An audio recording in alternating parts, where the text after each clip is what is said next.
Sore kali ini untuk sesi matematika bareng sama Kak Nia ya. Karena ini yang join masih baru, jadi ya perkenalkan Kak Nia, salah satu tutor atau mentor yang akan bantu teman-teman semuanya. Dan salah satu tutor yang bakal teman-teman ajak diskusi juga untuk di subtes matematikanya. Nah, di sini ada hasil TO teman-teman semuanya ya.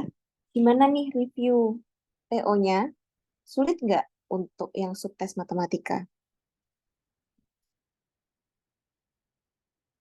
Silahkan ini ya, silahkan ngomong di fitur chat. Jangan tegang ya teman-teman semuanya. Keep calm, aman kok belajar matematika nggak semenakutkan itu. Oke, ini ada beberapa jawaban yang sering terlewati. Kemudian ini adalah hasil pengerjaan teman-teman semuanya. Sebentar.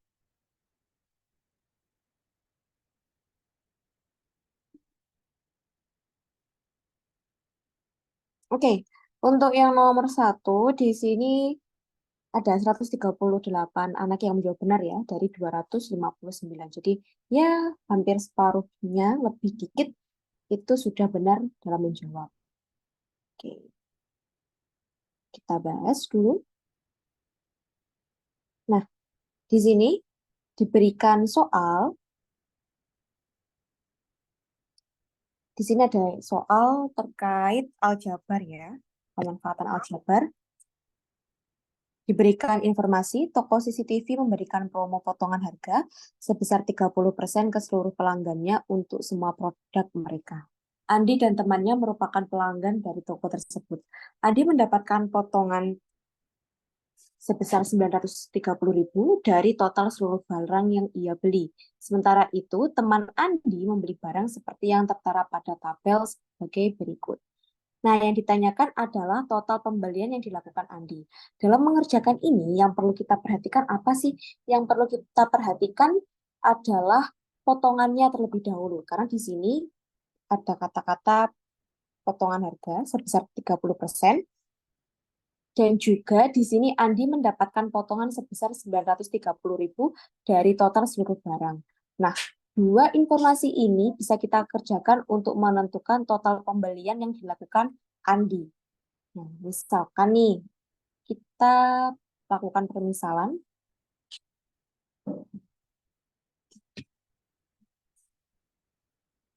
Di sini, misal, X itu adalah total pembelian Andi. Gitu ya, misalkan X adalah total pembelian Andi. Jadi X ini yang akan kita cari. Nah, untuk mencari X ini, kita bisa bermula dari informasi potongan yang diperoleh dari Andi. Ya, Andi dapat potongan berapa sih dari toko tersebut? Di sini ya, 930.000 ya. Ini sama dengan 930.000 itu apa sih? Itu adalah potongan yang diperoleh dari total seluruh barang yang ia beli. Nah, tadi di toko tersebut memberikan promo potongan berapa? 30%. Artinya 930.000 ini dapatnya dari 30% dari total pembelian. Jadi nanti total pembeliannya bisa kehitung dari rumus ini, dari perhitungan ini.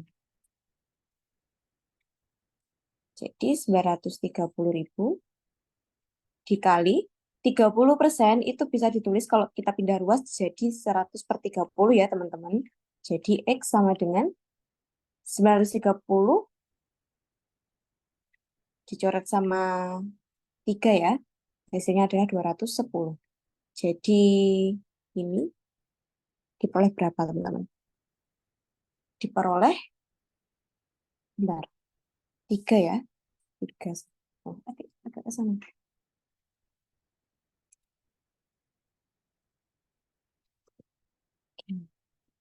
Jadi kita dapatnya adalah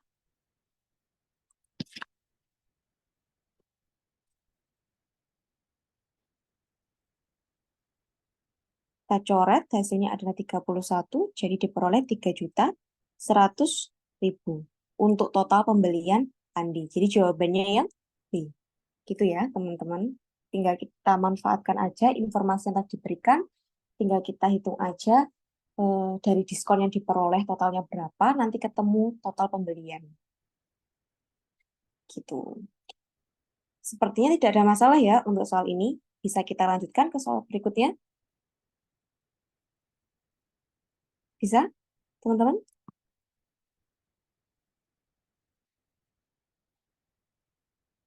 Oke, bisa ya. Suara kaknya kedengaran dengan jelas nggak? Atau suaranya jauh, kekecilan gitu? Jelas ya? Oke. Sekarang lanjut di nomor 2. Di sini yang menjawab benar 133 ya. 133 dari 257 jawaban. Ya. Sekarang kita cross check pembahasannya.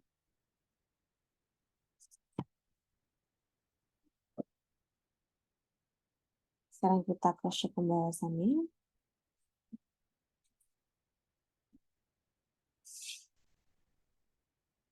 Ups. Nih. Nih. Jadi masih dengan soal yang sama ya. Pertanyaannya masih sama, cuman di sini bukan pertanyaannya tapi informasinya. Tadi bedanya perkalian dibalik sama enggak itu apa ya? Perkalian dibalik sama enggak. Oh, yang di ruas sebelah kiri tadi ya. Jadi beda ya. Tadi kan kalau kita di nomor 1 itu kan 930.000 sama dengan 30% dikali dengan X ya. Kan kalau misalkan kita bawa ke ruas kiri, itu kan jadinya adalah pembagian kan. 930.000 dibagi dengan 30%. Masih ingat kan konsep kalau misalkan ada pecahan yang dibagi seperti ini, misalkan kita punya 1 dibagi dengan 1/3 itu kan sama dengan 1 dikali 3/1. Nah, kita gunakan juga untuk di sini. Sehingga diperoleh 930.000. Kita balik ya, 30/100 kan sama dengan 30/100. 30% kan sama dengan 30/100. Jadi bisa kita balik menjadi 100/30. Gini. Itu ya konsepnya.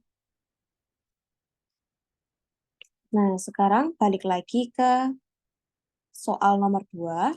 Di soal nomor 2 ini, yang ditanyakan, ini keterangannya masih sama ya yang di atas. Sekarang kita fokus yang di bawah. Teman Andi memiliki kupon potongan harga 100.000. Harga akhir yang harus dibayarkan teman Andi jika menggunakan kupon tersebut, kemudian diskon 30% dari hasil potongan kupon tersebut adalah berapa? Gitu. Jadi, untuk mengerjakan soal nomor 2 ini, kita tentukan dulu berapa total pembelian yang dilakukan oleh teman Andi. Setelah itu, kita potong dengan 100.000. Setelah dipotong dengan 100.000, kita hitung harga setelah didiskon 30%. Gitu ya. Jadi, kita cari dulu di sini totalnya per item, karena di sini diberikan informasi harga per itemnya sekian, kuantitasnya sekian. Jadi kita hitung totalnya. 2.300.000 dikalikan 2 hasilnya adalah 4.600.000. Kemudian 1 juta dikali 3 hasilnya adalah 3 juta. Kemudian ini 500.000 dikali 4 hasilnya adalah 2 juta. Kemudian kita jumlahkan ya. Kita jumlahkan keseluruhan hasilnya adalah 9.600.000. Nah, setelah kita punya total harga keseluruhan atau total pembelian yang dilakukan oleh teman Andi, kita kurangi dengan potongan 100.000. Jadi kita potong dengan 100.000. Jadi totalnya adalah 9.600.000 dikurangi 100.000, hasilnya adalah 9.500.000. Lalu apa yang kita lakukan di sini? Kemudian diskon 30% dari hasil potongan kupon. Kemudian kita hitung berapa sih total pembelian setelah diskon 30%. Caranya masih sama ya, teman-teman. yakni 9.500.000 untuk menentukan harga setelah diskon. Nah, kita cari dulu aja diskonnya. Diskon 30% ya. Jadi diskonnya 30% dari 9.500.000. Itu sama dengan 30/100 dikali 9.500.000 coret, hasilnya adalah 2.850.000 ya. Sehingga kita bisa tahu berapa harga akhir yang dibayarkan. Jadi harga akhir itu adalah harga yang tadi, harga awal setelah dipotong 100.000. Adik 9.500.000 dikurangi dengan 2.850.000. Jadi totalnya ada 6.650.000. Jawabannya yang E. Itu ya teman-teman. Oke, ada masalah untuk soal nomor 2?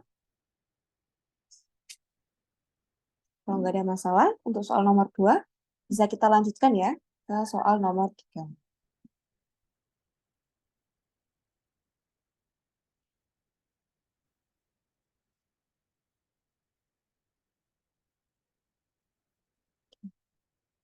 Lanjutkan ke soal nomor 3.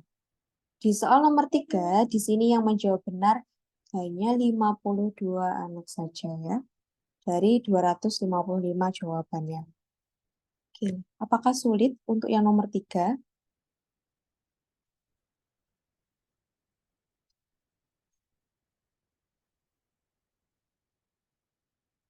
Apakah sulit untuk nomor 3?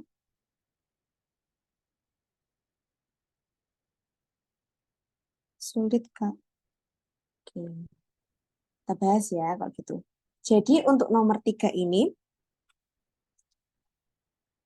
untuk deskripsi yang di atas masih sama ya. Kemudian untuk pertanyaannya ini yang berbeda. Jika X menyatakan harga yang harus dibayar dan Fx adalah total harga akhir setelah mendapatkan potongan kupon 100.000, kemudian diskon 30%. Maka rumus fungsi yang tepat untuk Fx adalah, nah, jadi kita disuruh menentukan Fx-nya ya.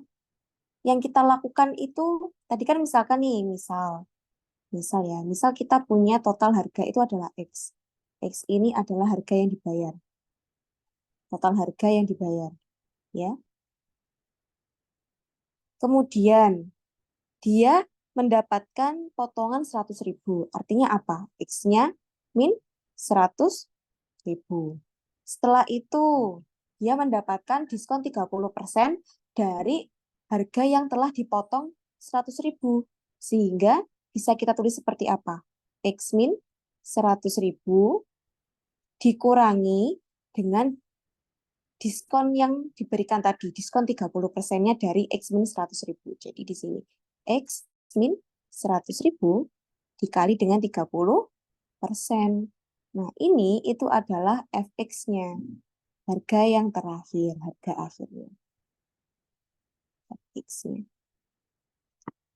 Kalau gitu kita punya X min 100.000. Kemudian kita selesaikan dulu ini yang di dalam kurung. X min 100.000 dikali 30%. X dikali 30% hasilnya adalah 30% X.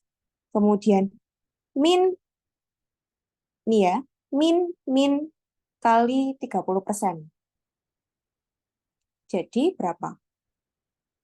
Min kali min plus ya, plus. Kemudian di sini 100.000 dikali 30/100. Jadi 100.000 dikali 30/100. Coret-coret 100-nya hasilnya adalah 30.000. Jadi di sini ditambah 30.000. Oke, hasilnya adalah yang X sama yang X ya. X min 30%. X, kemudian min 100.000 ditambah dengan 30.000. Hasilnya adalah X min 30% X. X ini kita ibaratkan menjadi 100%. 100% dikurangi 30% hasilnya 70% X ya. Kemudian min 100 plus 30 hasilnya adalah min 70.000. 70% bisa ditulis menjadi 0,7 ya. 0,7 X min 70.000. Jadi untuk fx adalah yang ini.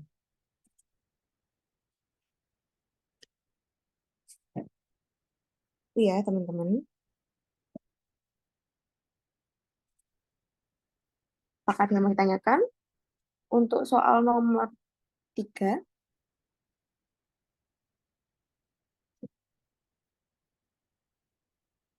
ribet juga ya Kak? Iya. Sebenarnya nggak ribet kalau kita paham apa yang dimaksud dari soal ini gitu. X jadi 100% dari mana, Kak? Jadi kita asumsikan ya. Jadi gini, X bisa jadi 100% X. Dari asumsi yang seperti ini kan, X, X itu kan masih satu kan. Sedangkan 30% X ini itu kan bentuk lainnya adalah 0,3 gitu kan. Maksud Kak Nia tuh gini. Biar jadi persen. Kan kita punya X min 30% X. Ini deh Kak Nia jabarin. X min 30% X, gitu kan? X min 30% kan sama dengan 30 per 100. X gini kan? Jadi, ini kita samakan penyebutnya. Jadi 100 kali X sama dengan 100 X min 30 X.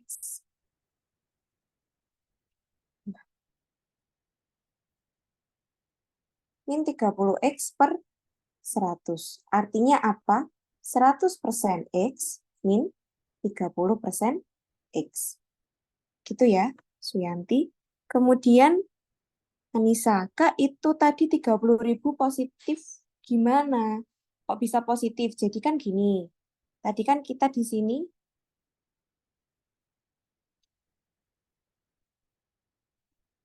tadi kan gini kan konsepnya, untuk mendapatkan harga akhir, yakni harga sebelum didiskon 30% dikurangi dengan potongan 30%-nya dari harga tadi ya, harga yang X min 100.000. Nah, di sini kita kalikan dengan min yang di sini. Jadi min kali X kali 30% hasilnya min 30% X. Kemudian ini yang dapatnya plus 30.000. Jadi min dikali min di sini dikali dengan 30%. Jadi min dikali min 100.000 dikali 30%. Hasilnya adalah plus 30.000. Karena min kali min hasilnya plus. Terus 100.000 dikali 3%, 30% sama dengan 30.000. Kak, yang nomor 3 bisa disambungin soal ceritanya dong mau di SS. Oke, sebentar ya.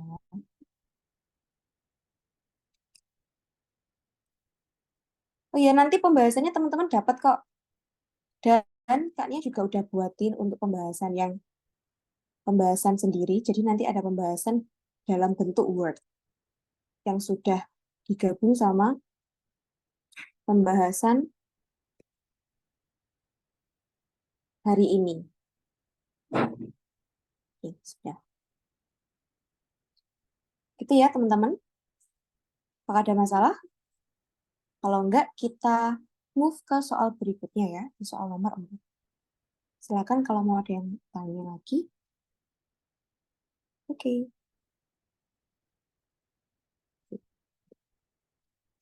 Oke ya. Lanjut ke soal berikutnya.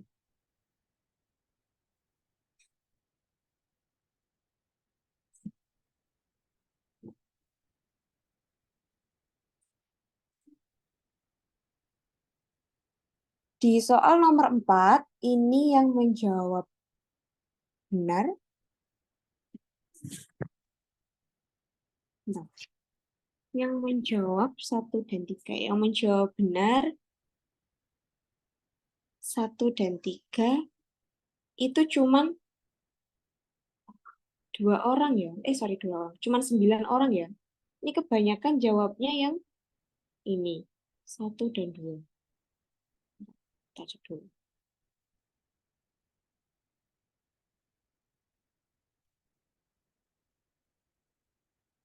Kakaknya cek dulu pilihannya. Ya, 1 dan 3 ya.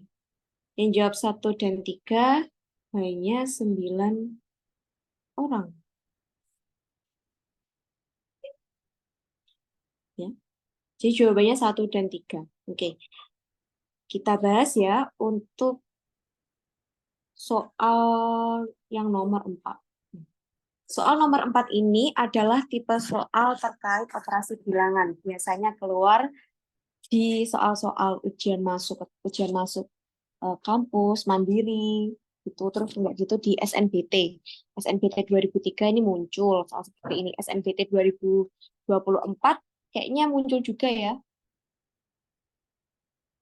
Soal yang kayak gini, triple. Tapi nggak tahu juga teman-teman ada yang dapat soal seperti ini atau enggak. Tapi kemarin isu dari beberapa anak-anak yang pernah belajar sama Kak Nia itu dapat soal yang kayak gini, triple dan quadruple. Oke, kita bahas ya. Jadi misalkan di sini adalah delta, jadi namanya delta ya teman-teman. Kalian juga bisa nyebut segitiga, tapi kalau di matematika namanya delta. Misalkan delta menyatakan operasi penjumlahan, pengurangan, perkalian, atau pembagian. Jika A-4 delta 2 plus B lebih dari atau sama dengan 3, manakah triple A delta B yang benar? Jadi deltanya menyatakan operasinya, jadi deltanya yang di tengah ini. Dia yang berperan sebagai delta. Kita cross-check satu persatu ya teman-teman, dari yang pernyataan yang pertama.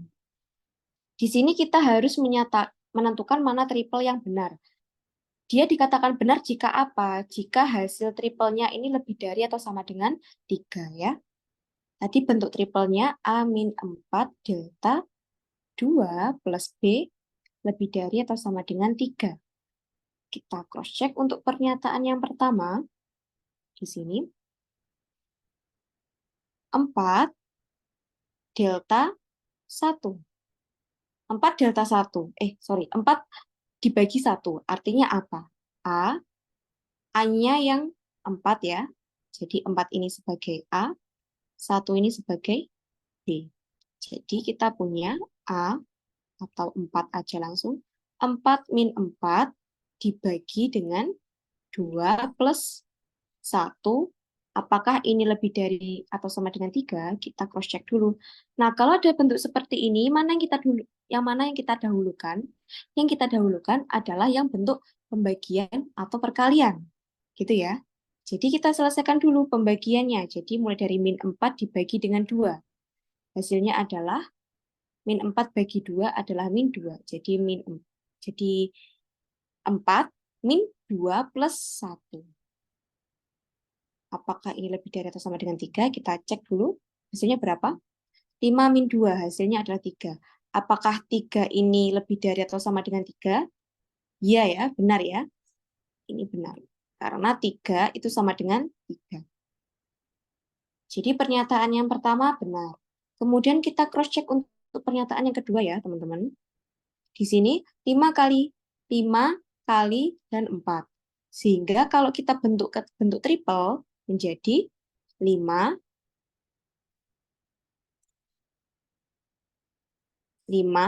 min 4 dikali dengan 2 plus 4. Apakah lebih dari atau sama dengan 3? Kita cross check.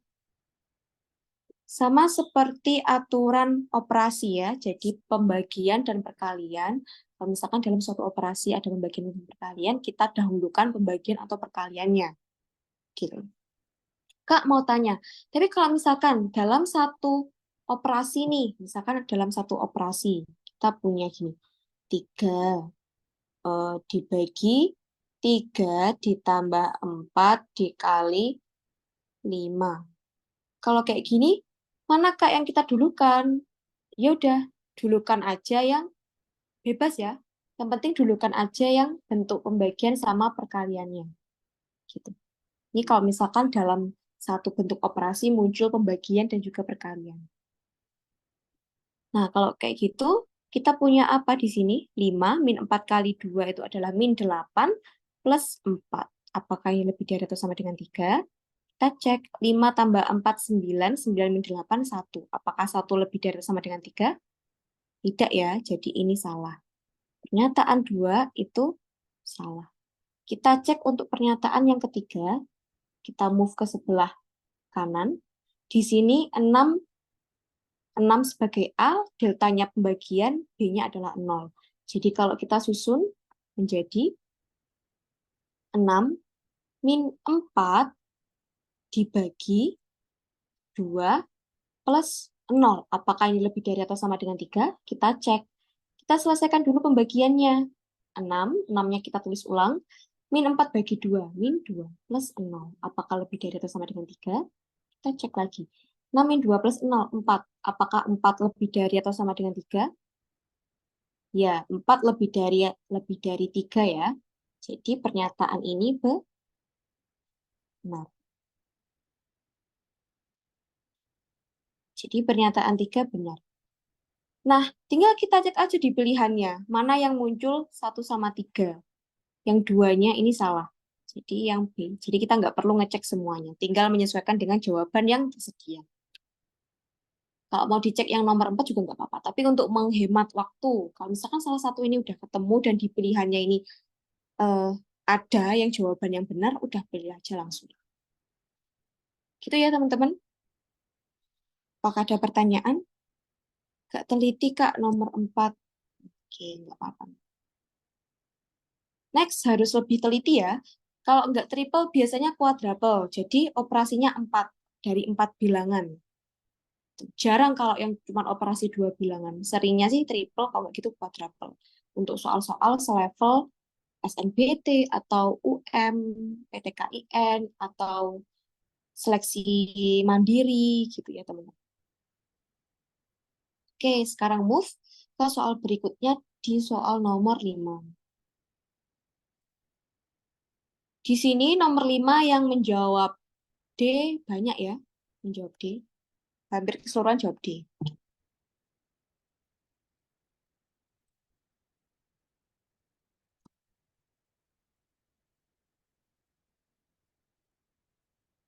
It's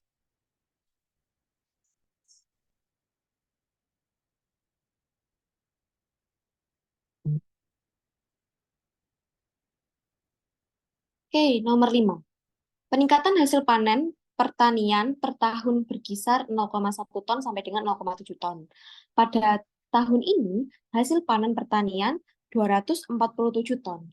Manakah hubungan yang benar antara kuantitas P dan Q berikut berdasarkan informasi yang diberikan? Di sini P-nya diketahui 6. Q itu adalah waktu yang diberikan dalam tahun agar hasil panen pertanian 250 ton. Nah, untuk mengerjakan soal nomor 5, tinggal kita manfaatkan informasi yang diberikan ya. Jadi nomor 5 ini kalau misalkan kemarin teman-teman ngerjain SNBT, soal-soal SNBT pasti nggak asing dengan soal menentukan mana kuantitas, mana nilai kuantitas yang lebih besar, lebih kecil, atau sama dengan. Atau mungkin tidak ada hubungan antara dua pernyataan itu, atau dua kuantitas itu. Nah, di sini diketahui P-nya sama dengan 6. Kemudian diketahui juga Q itu adalah waktu yang diberikan dalam tahun agar hasil panen pertanian 250 ton. Jadi ini tahun agar hasil pertaniannya 250 ton. Oke, di sini kita punya informasi tahun ini, jadi misalkan tahun ini itu adalah 2024, hasilnya adalah 247 ton. Kita kita perlu berapa ton lagi sih biar hasilnya 247 ton?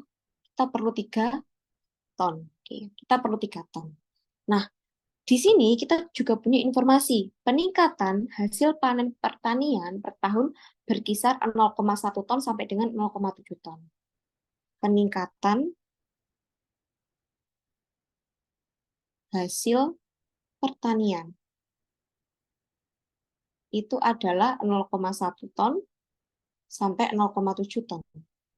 Nah, untuk mencapai 3 ton ini, kira-kira nih teman-teman, kalian tahu nggak berapa tahun yang diperlukan biar eh, bisa sampai 3 ton pertambahannya? Ada yang tahu nggak?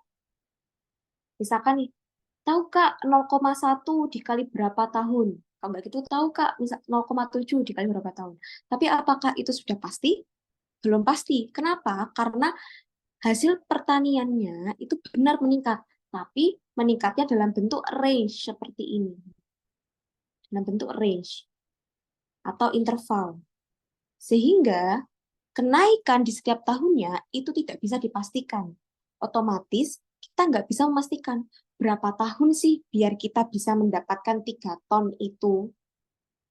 Untuk mendapatkan 3 ton, biar eh, biar di suatu tahun itu hasil pertaniannya bisa mencapai 250 ton. Karena kita nggak bisa memastikan, otomatis apa? Kita nggak bisa menentukan kuantitas P dan juga kuantitas Q. Kita nggak bisa tahu nih Q-nya misalkan nih ya, misalkan Q-nya itu ternyata 10 gitu ya, ternyata 10. Kita nggak bisa menentukan, memastikan. Kenapa? Karena Q-nya ini nggak ada nilainya. Nggak, kan nggak ada sih. Ada nilainya, tapi dia tidak tentu. Kenapa tidak tentunya? Karena informasi yang diberikannya tidak cukup. Jadi jawaban yang paling tepat adalah yang D. Kalau misalkan nih ya, misalkan hasil pertaniannya ini tiap tahun itu konstan 0,7 ton. Kira-kira bisa dihitung nggak berapa tahun agar bisa mendapatkan target tambahan 3 ton? Bisa nggak dihitung? Bisa kan? Tinggal dihitung aja 0,7 ini dikali berapa sih biar hasilnya itu di atas 3 ton. Di atas 3 ton. Itu bisa kita hitung Q-nya. Kalau misalkan peningkatannya tidak dalam bentuk interval atau range. Itu ya teman-teman. Jadi udah banyak yang bisa menjawab yang D. Tidak ada masalah ya untuk nomor 5. Kalau enggak, kita move ke soal berikutnya, soal nomor 6.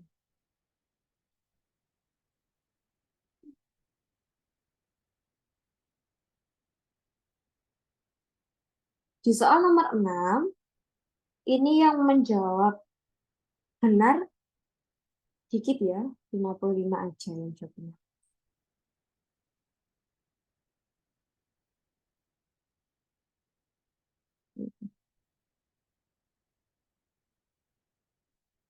Kita bahas di nomor 6.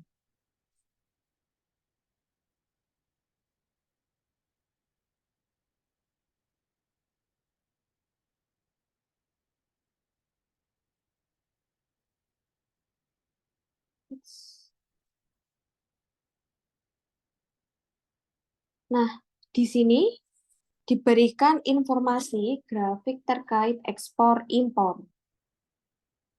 Kayaknya zoom dikit.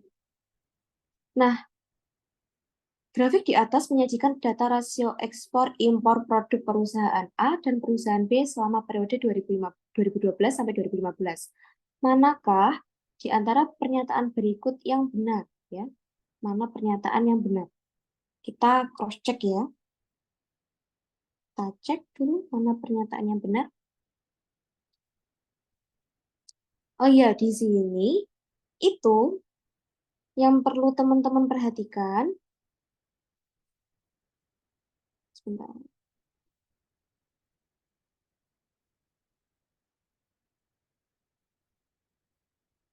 Oke, oke. Ya udah. Oke. Baik lagi ya. Yang perlu diperhatikan teman-teman dalam melihat grafik ini itu adalah pertumbuhannya ya, pertumbuhan dari yang A maupun yang B ya. Jadi kita fokus dulu untuk yang A. Yang A ini pertumbuhan ekspor impornya gimana? Kita punya 1,5 ditambah 1,2 ditambah 0,9 ditambah dengan 1. Kita cek dulu berapa hasilnya ini teman-teman. 1 tambah 2,7 ya, hasilnya 3,7. Kemudian yang B, di sini itu 1,1 ditambah 0,8 ditambah 0,9 ditambah 1,2 ya.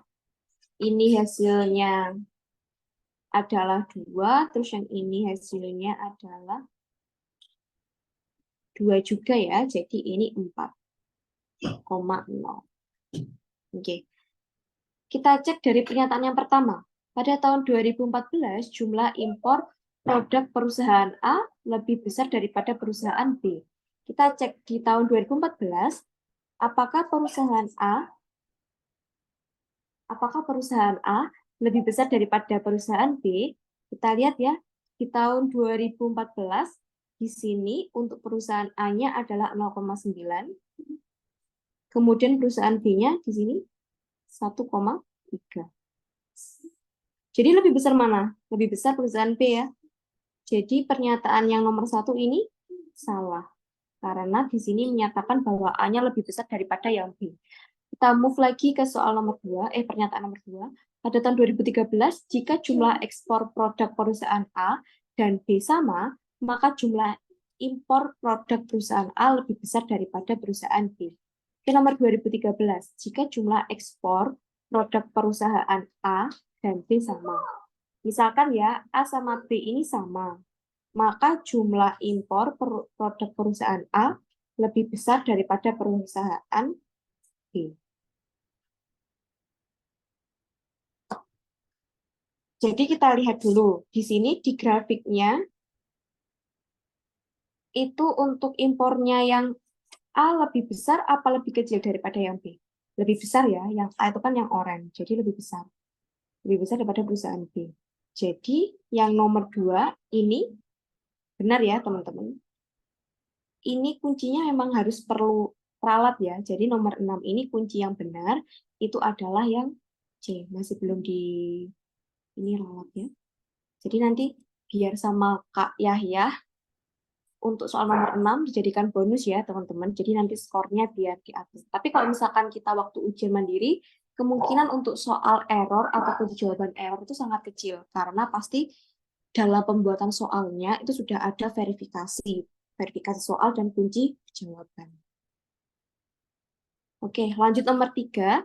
Selama periode 2012 sampai 2013, persentase penurunan rasio ekspor-impor produk perusahaan A lebih besar daripada perusahaan B. 2012-2013, persentase penurunan rasio ekspor-impor A lebih besar daripada B. Kita cek ya di sini, di tahun 2012 sampai 2013. Kita cek di sini 1,5 ini untuk yang A ya. Ini untuk yang A. 1,5 min 1,2 hasilnya adalah 0,3. Kalau yang B kita cek sekarang. 1,1 dikurangi 0,6 hasilnya adalah 0,5. Jadi rasio penurunannya lebih besar yang mana? Lebih besar yang B ya. Karena yang B turunnya 0,5. Jadi yang ini salah. Jadi 0,3 kurang dari 0,5. Sekarang lanjut ke yang nomor 4. Pada tahun 2014, jika jumlah impor produk perusahaan A dan B sama, maka jumlah ekspor produk perusahaan B lebih besar daripada perusahaan A. Kita cek di 2014 ya. Di sini. Di 2014, kalau misalkan nih impornya sama, maka yang terjadi ekspornya di sini, ekspornya perusahaan B lebih besar daripada perusahaan A. Benar ya? B lebih besar daripada yang A. B-nya 1,3, ini lebih besar daripada 0,9. Yang mana? Oh, 0,8. Sorry. 0,8 ya. Jadi ini 0,3. Kalau gitu sama ya persentasenya. Makasih. Tadi Kak Nia baca siapa sih yang ngingetin? Oke. Makasih Anastasia.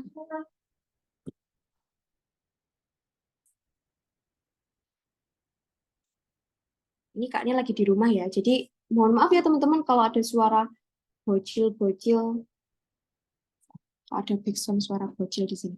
Oke, jadi yang nomor untuk pernyataan yang nomor 3 ini itu tadi 1,1 dikurangi 0,8 ya, bukan 0,5 ya teman-teman. Jadi kuncinya yang benar untuk nomor 6 itu adalah yang C. Sampai sini ada yang mau ditanyakan? Coba kalian cek dulu untuk jawaban teman-teman tadi.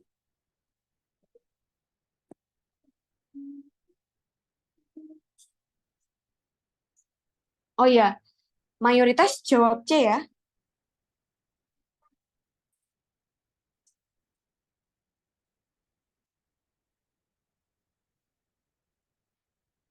Jadi di sini mayoritas yang menjawab C 128 anak ya. Oke, kalau gitu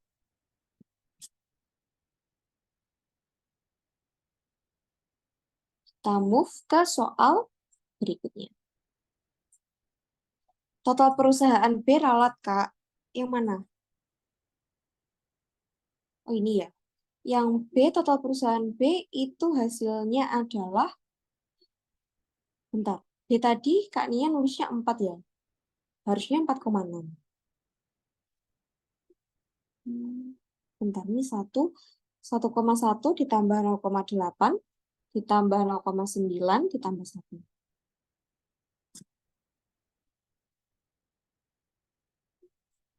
Bentar. Oh, 1,3 ya. 1,3. Sorry. 1,1, 0,8, 1,3 sama 1.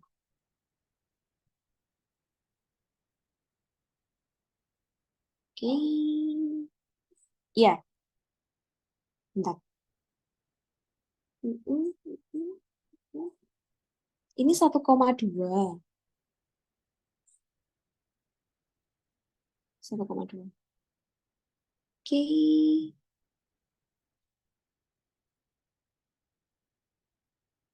4,4 ya. Tadi 4 aja ya. Kalau yang perusahaan A, itu tadi totalnya udah bener ya. 1,5, 1,2, ini sama 1.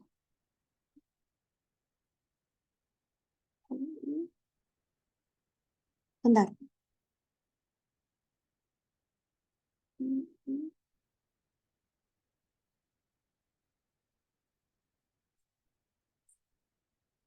2,1, 2,9, ini 3,1, 3,1, 4,5. Iya. Oke, makasih ya udah diingetin. Mm-mm. Oke, sebenarnya ini cuma buat hitung aja sih teman-teman. Buat memudahkan kita, kalau misalkan nanti tiba-tiba ada pernyataan yang menyatakan total keseluruhan dari tahun 2012 sampai 2015 itu lebih besar yang mana? Lebih besar yang A atau lebih besar yang B? Oke, makasih. Kita lanjutkan ya ke soal berikutnya, biar makin banyak soal yang kita bahas pada sore hari ini.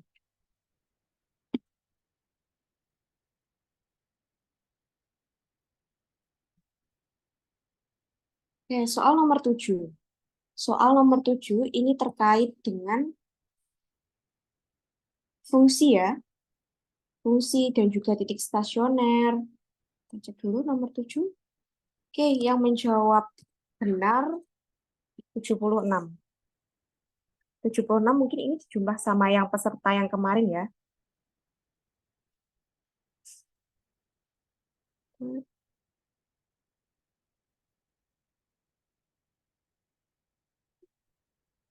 Sebentar ya, Kak Nia bales Kak Yahya dulu, teman-teman.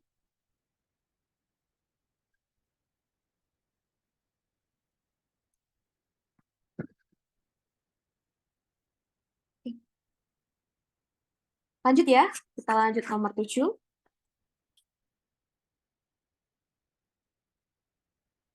Di sini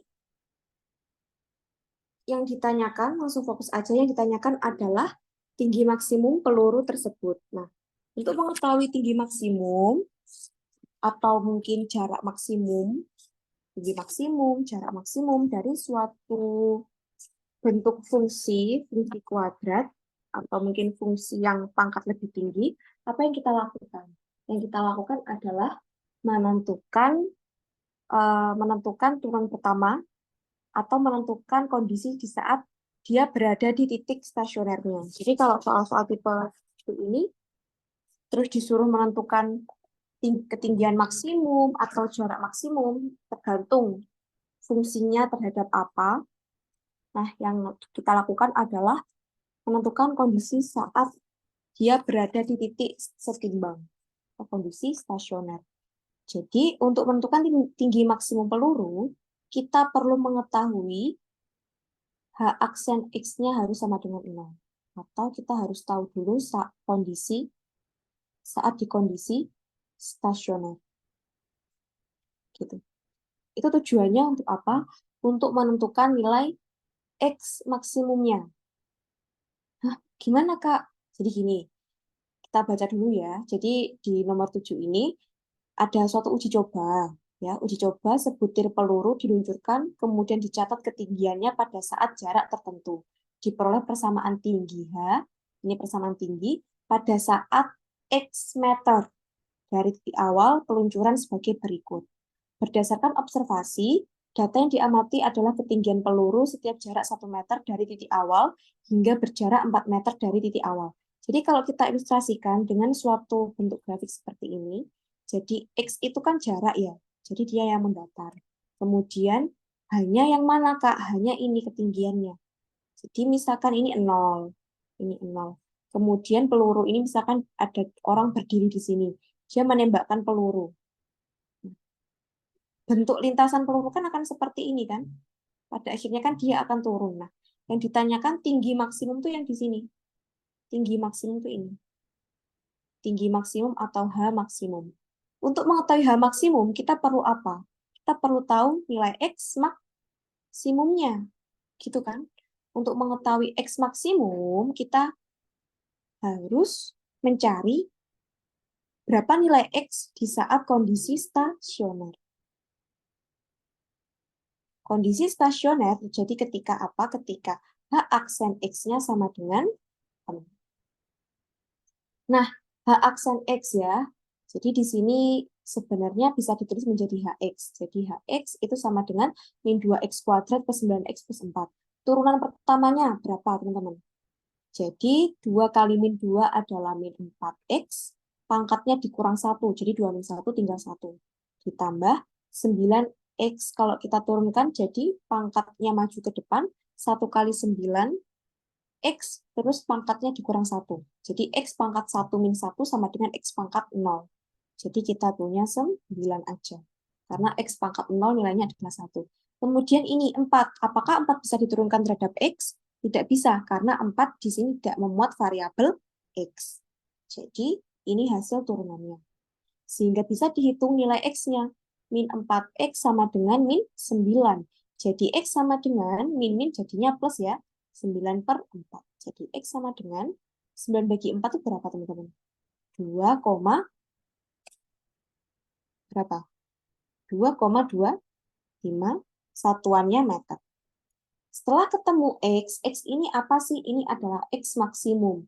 Jadi kita bisa menentukan tinggi maksimumnya. Jadi maksimum itu bisa diperoleh dari H ketika X-nya maksimum. Jadi, H ketika X maksimum itu adalah H ketika X-nya 2,25. Sama dengan kita masukkan ke rumus yang awal tadi. Jadi, min 2 dikali 2,25 kuadrat. Sebentar.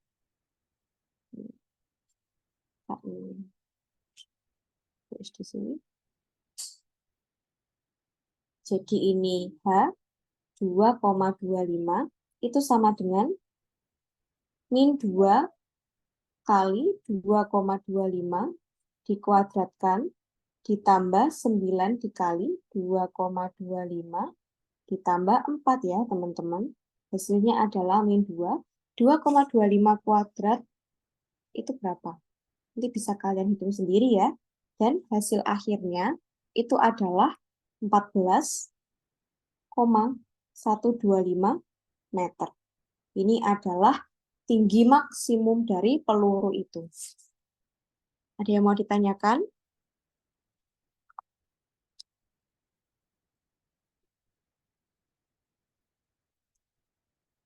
Ada yang tanyakan teman-teman?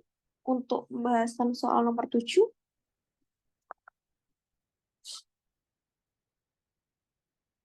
Aman semuanya?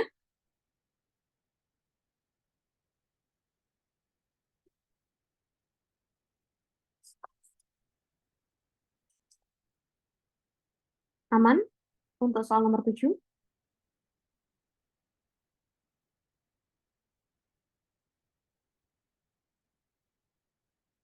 Halo, amankah?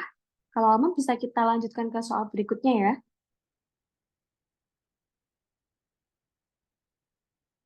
Oke.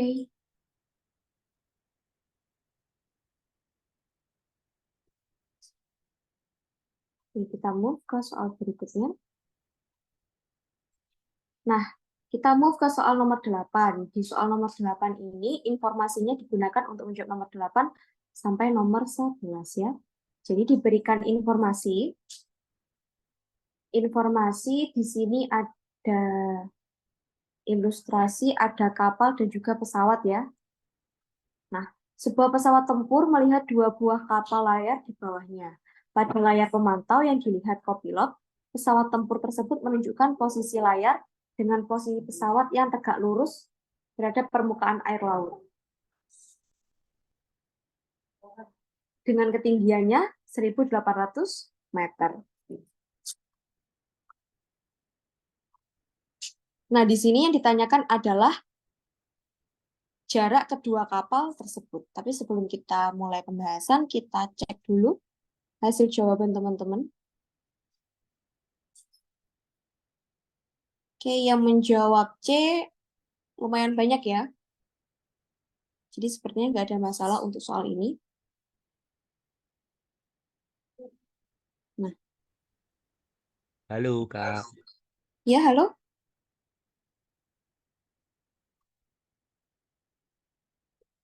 ada apa tadi? Apa tadi yang open mic? enggak, lanjut aja Kak. Oke, ya.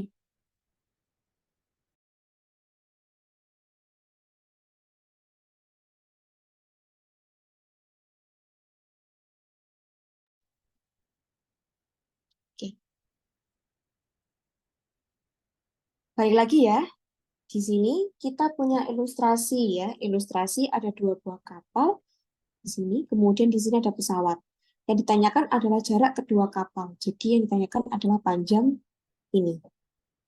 Ya, cara mengerjakannya gimana Kak?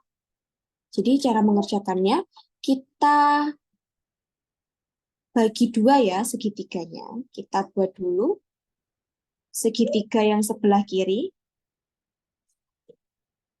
seperti ini.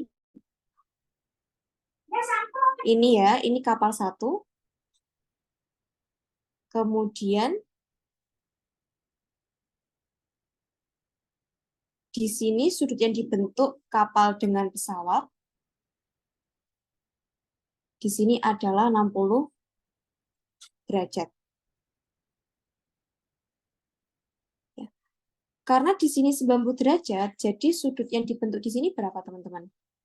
30 derajat ya. Kalau di sini 30 derajat, di sini 90 derajat, jadi di sini 60 derajat. Gambarnya kurang besar ya. Kayaknya besarin gambarnya. Mana ya?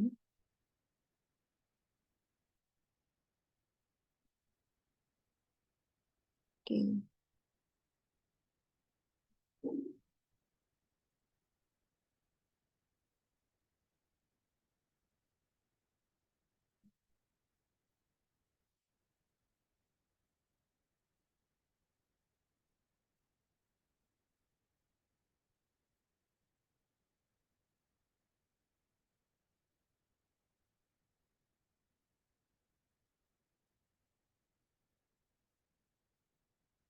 Ini tadi 30 derajat, karena di sini 60 derajat ya, teman-teman.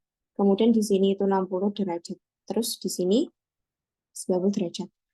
Nah, di sini diketahui jarak pesawat dengan ujung sini adalah 1.800 meter. Untuk menentukan jarak panjang ini ke sini, jarak ini ke sini, itu kita bisa menggunakan aturan perbandingan sisi segitiga ya. Kalau misalkan bentuknya seperti ini, masih ingat nggak perbandingan sisi segitiga yang bisa dipakai? Masih ingat nggak teman-teman? Sebentar. Kalau misalkan ada bentuk seperti ini, segitiga seperti ini, dengan sudutnya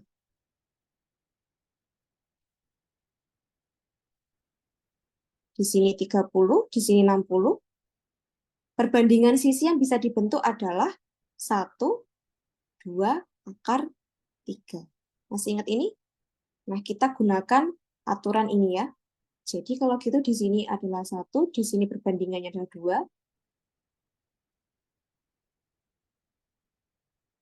Di sini 1, nggak kelihatan ya. Di sini 1, di sini 2, di sini akar 3. Sehingga untuk menentukan, misalkan kita tulis di sini A, di sini B, ini C. Jadi perbandingannya AB banding BC banding AC itu sama dengan 1 banding akar 3 banding 2. Tadi kita mau mencari apa? Kita mau mencari panjang AB. Kita bisa manfaatkan dari salah satu sisi yang sudah diketahui, yakni BC. Jadi AB per BC itu sama dengan AB perbandingannya 1, BC perbandingannya akar 3. AB yang kita cari ya, ini AB bukan AB cekut ya teman-teman. Jadi AB per 1.800 per 1/3. Jadi AB sama dengan 1.800 per akar 3. Kemudian kita rasionalkan, hasilnya menjadi, kalau kita rasionalkan, hasilnya menjadi 600 akar 3. Yang mau tanya, kok bisa jadi 600 akar 3 dari bentuk perasionalan seperti ini? 1.800 akar 3 dikali dengan akar 3 dikali dengan akar 3. Hasilnya adalah 600 akar 3. Gitu ya teman-teman. Nah, setelah kita ketemu nilai AB-nya, kita move ke segitiga berikutnya, yang sebelah kanan. Ini 600 akar 3. Ya.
Kita lanjutkan ya. Kita lanjutkan untuk segitiga yang sebelahnya. Ini.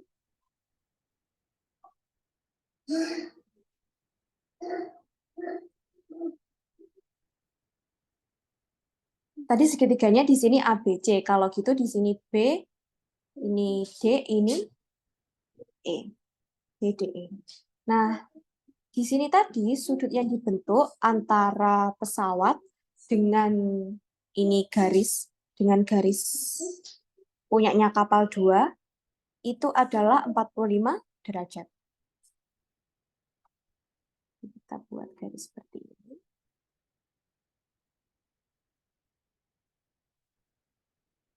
Di sini adalah 45 derajat ya.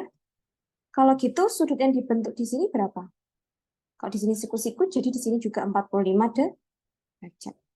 Kalau di sini 45 derajat, di sini 90. Jadi di sini 45 derajat. Karena total sudut dalam satu segitiga itu adalah 180. Dengan cara yang sama ya, jadi kita manfaatkan perbandingan sisi segitiga istimewa ya. Kalau misalkan diketahui perbandingan sudutnya seperti itu, jadi kita bisa menggunakan perbandingan yang seperti apa? Kalau misalkan di sini satu, di sini satu, di sini nilainya adalah akar 2. Tadi udah diketahui bahwa panjang BE itu sama dengan panjang BC. Panjang BC adalah 1800. Jadi kita bisa menentukan BD-nya ya. Kalau kita buat perbandingan BD banding BE banding DE itu sama dengan 1 banding 1 banding akar 2. Sehingga BD bisa kita tentukan dengan perbandingan BD per apa? Yang udah diketahui per BE ya. Jadi sama dengan 1/1. Ya, 1/1. BD itu sama dengan BE. BE tadi berapa nilainya? 1800. Karena BD sama dengan BE, jadi BD juga 1800. Sehingga jarak kedua kapal itu adalah AB ditambah dengan BD. Jadi 600 akar 3 ditambah dengan 1800. Jawabannya yang C. Gitu ya, teman-teman. Apakah ada masalah untuk soal ini?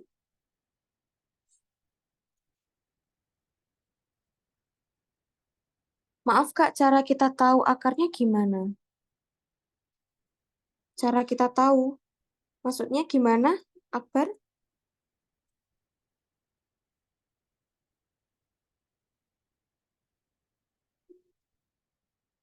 Kan ada akar 2, akar. Iya, itu sudah rumus ya. Jadi ini adalah rumusnya.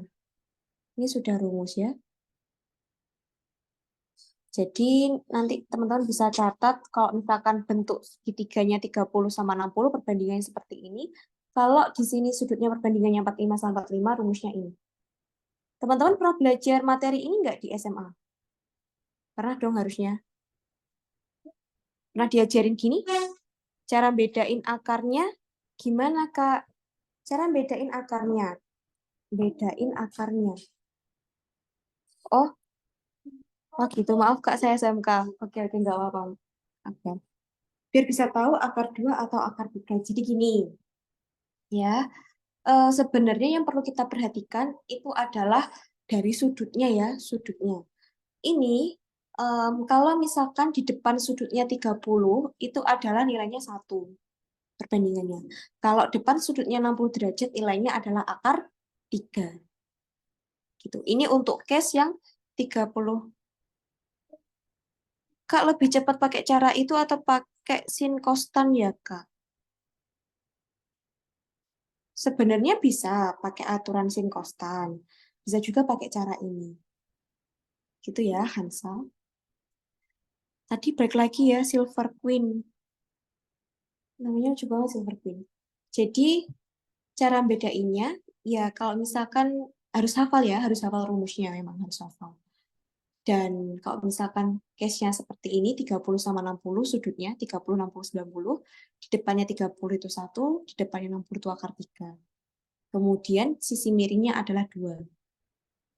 Ini adalah rumus yang memang harus dihafal ya, teman-teman. Kalau mau pakai sin kostan juga bisa, perbandingan sin kostan. Bentar. Ini Kak Nia hapus ya yang sebelah kanan. Oh ya, untuk yang 45 sama 45 ini paling gampang dihafal ya. Jadi kalau satu, satu, nanti pasangannya sama akar 2.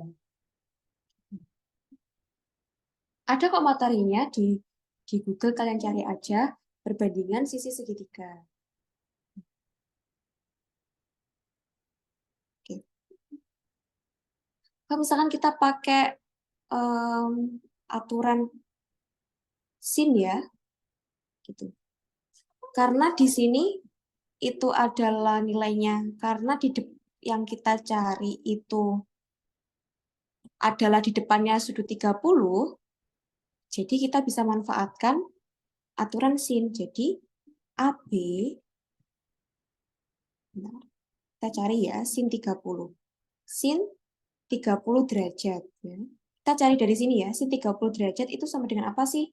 Sin depan per miring. Nilai dari sin 30 derajat berapa? Nilai dari sin 30 adalah setengah ya. Kemudian depan bedanya, ya nanti ya. Jadi ini sama dengan depan per miring. Depan sudut 30 itu kan yang mau kita cari kan.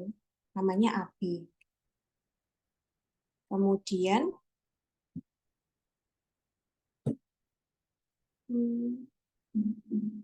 sin bisa. Aturan trigonometri bisa sih. Tapi kalau misalkan kita pakai aturan ini, miringnya kan belum tahu nilainya berapa. Jadi kita nggak bisa langsung pakai ini ya. Kita pakainya aturan tan. Kalau teman-teman hafal nilai tan juga nggak apa-apa. Jadi tan 30 derajat. Itu sama dengan depan per samping ya. Depannya itu AB, sampingnya adalah 1800 ini. Tan 30 berapa?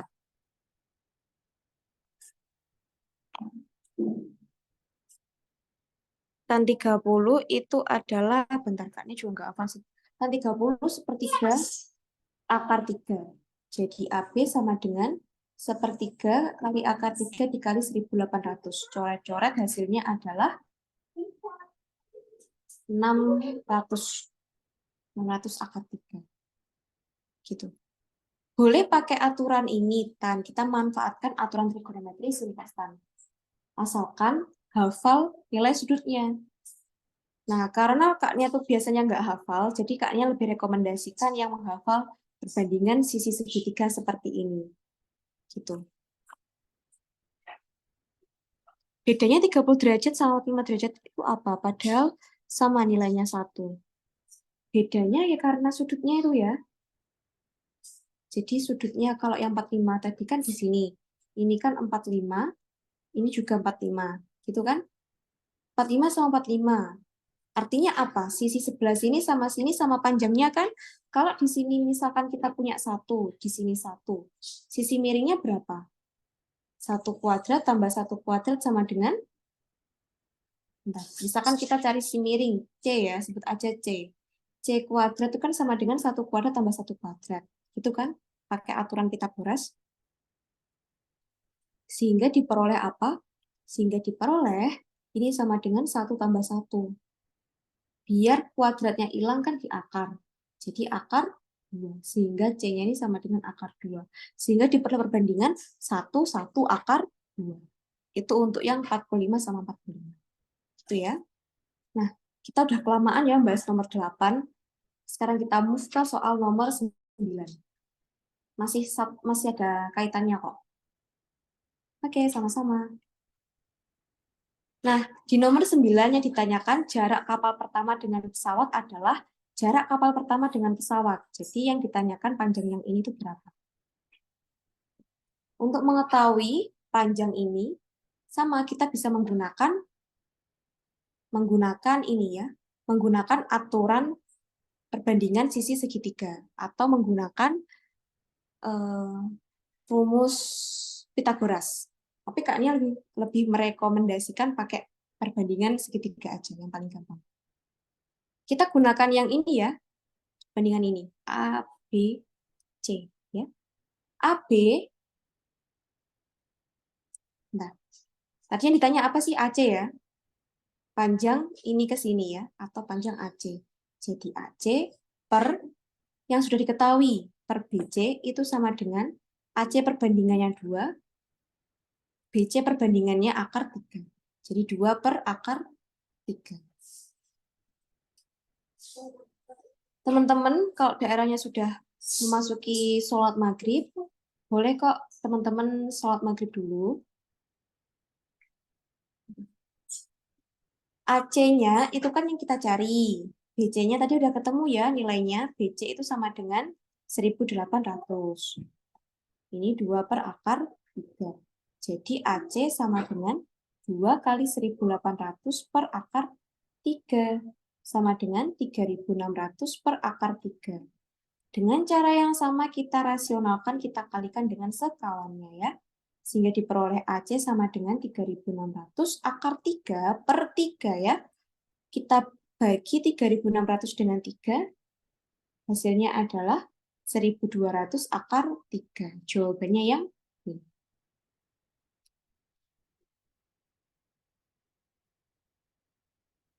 Ini untuk yang nomor 9. Ada pertanyaan teman-teman? Untuk nomor 9?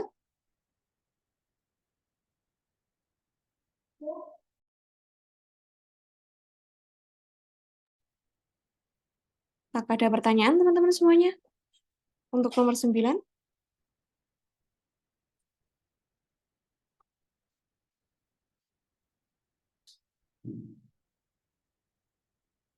Kalau tidak ada, oke lanjut ya. Oke. Kalau nggak ada, kita move ke soal nomor 10.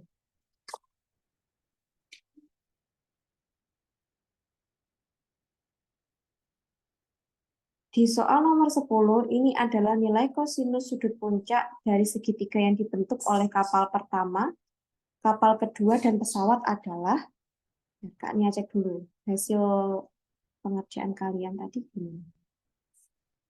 Oke, yang menjawab B, hampir semuanya ya jawab B. Terus yang nomor 10, yang jawab D cuma 39. Dikit banget ya yang jawab D. Oke, itu Kak Nia jelaskan.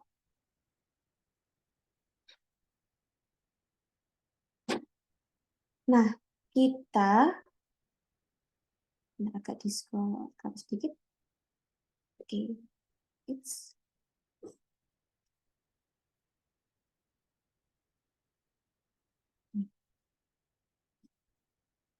kita di sini disuruh mencari nilai kosinus sudut puncak dari segitiga yang dibentuk oleh kapal pertama, kemudian kapal kedua, dan pesawat. Kita disuruh mencari nilai kosinus di sini. Kalau misalkan segitiganya kita perbesar dulu segitiganya. Sini.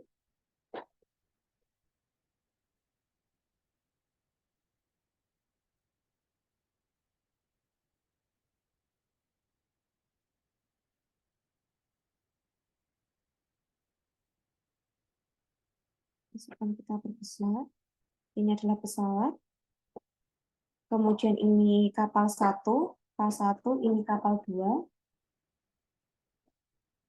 kemudian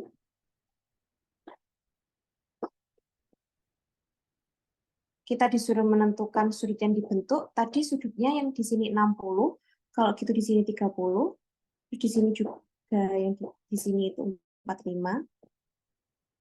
Kita disuruh menentukan kosinus dari sudut puncaknya. Jadi, masih ingat rumus kosinus nggak teman-teman? Hasil jumlah kosinus dari dua sudut. Masih ingat? Jadi gini, rumus yang cos A plus B. Ya. Cos A plus B itu sama dengan cos A dikali cos B min sin A dikali sin B.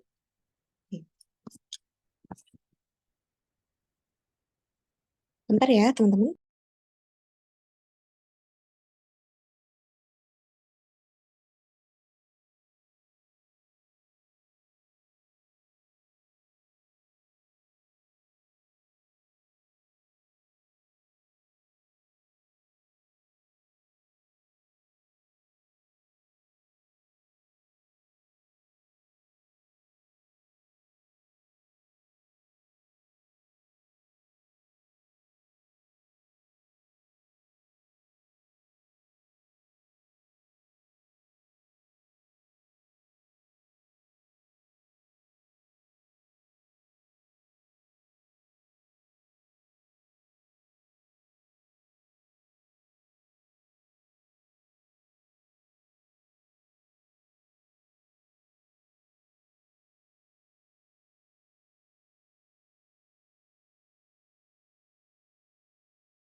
Nah, karena di sini cos-nya yang ditanyakan adalah jumlah dari 30 sama 45, sehingga bisa kita tulis menjadi cos 30 ditambah dengan 45 derajat.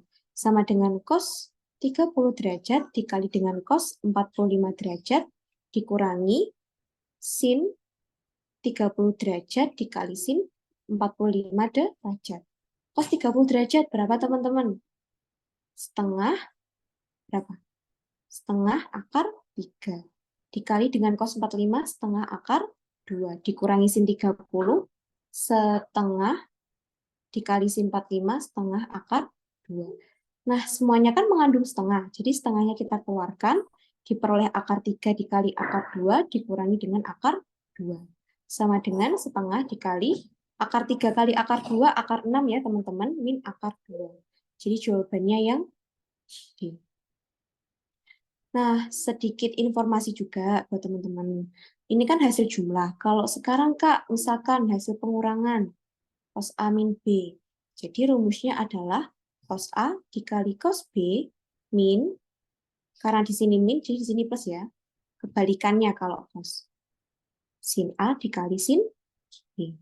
Kalau misalkan Kak, hasil jumlah sinnya. Jadi di sini cos A dikali sin B ditambah dengan cos B dikali sin A.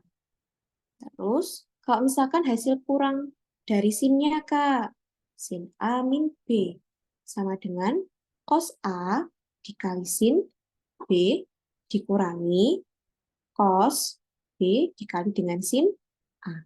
Seperti itu ya, teman-teman. Ini basic trigonometri yang harus kalian hafalkan, karena tidak menutup kemungkinan soal seperti ini keluar ya. Jadi harus paham betul terkait trigonometri, sin kostan, gimana hasil jumlahnya, kemudian terkait perbandingan sisi-sisi itu tadi. Itu ya, teman-teman. Apakah ada yang mau ditanyakan untuk soal nomor 10?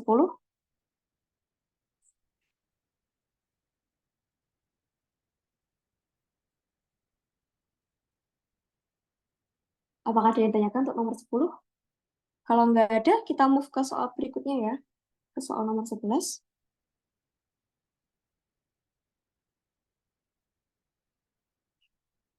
Kita move ke soal nomor 11.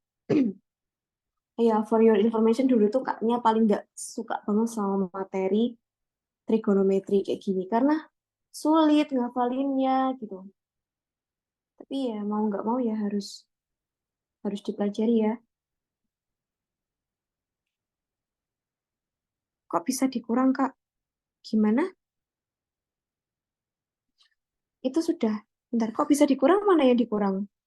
Eva.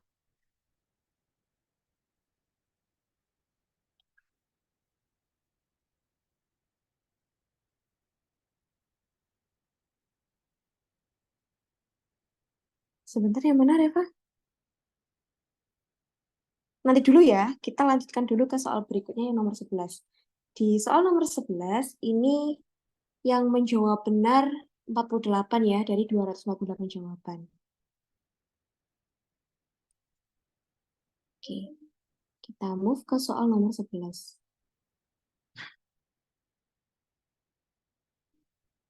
Oke, nomor 11. Kedua kapal melaju dari arah yang berlawanan dan saling mendekati. Jika kapal pertama melaju dengan kecepatan sekian dan kapal kedua melaju dengan kecepatan sekian, setelah berapa jam kedua kapal tersebut saling berpapasan? Ditanyakan waktu berpapasan ya. Oke. Tadi kita udah menghitung belum jarak kedua kapal? Sudah ya? Di soal nomor apa tadi? Nomor 8 ya. Jarak kedua kapal adalah 600 akar 3 ditambah 1800 ya tadi. Ini kita gunakan untuk mengetahui setelah berapa jam kedua kapal tersebut berpapasan.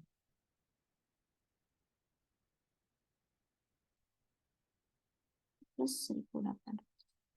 Jadi untuk mengetahui setelah berapa jam mereka berpapasan, kita perlu jarak kedua kapal Kemudian kita perlu mengetahui kecepatan total. Kecepatan total. Kecepatan totalnya gimana, Kak, cara ngitungnya? Tinggal dijumlahkan aja kecepatan dari kedua kapal. Yang pertama tadi kan 9/10 ditambah dengan 3/10 akar 3, gitu ya. Jadi bisa ditulis menjadi 9 plus 3 akar 3/10. Sehingga diperoleh waktu berpapasannya, waktu berpapasan itu adalah jarak total dibagi dengan kecepatan total. Ya. Rumusnya ini, masih ingat nggak kecepatan tuh rumusnya apa? Kecepatan itu kan jarak per waktu. Kalau misalnya ditanyakan waktu, jadi jarak per kecepatan. Jarak totalnya adalah 600 akar 3 ditambah dengan 1800. Dibagi dengan 9 plus 3 akar 3/10. Dengan aturan yang sama seperti tadi ya. Ini Kak Nia pindah ke atas ini, biar kelihatan. Dengan aturan yang sama, jadi kita bisa menulis menjadi 600 akar 3 plus 1800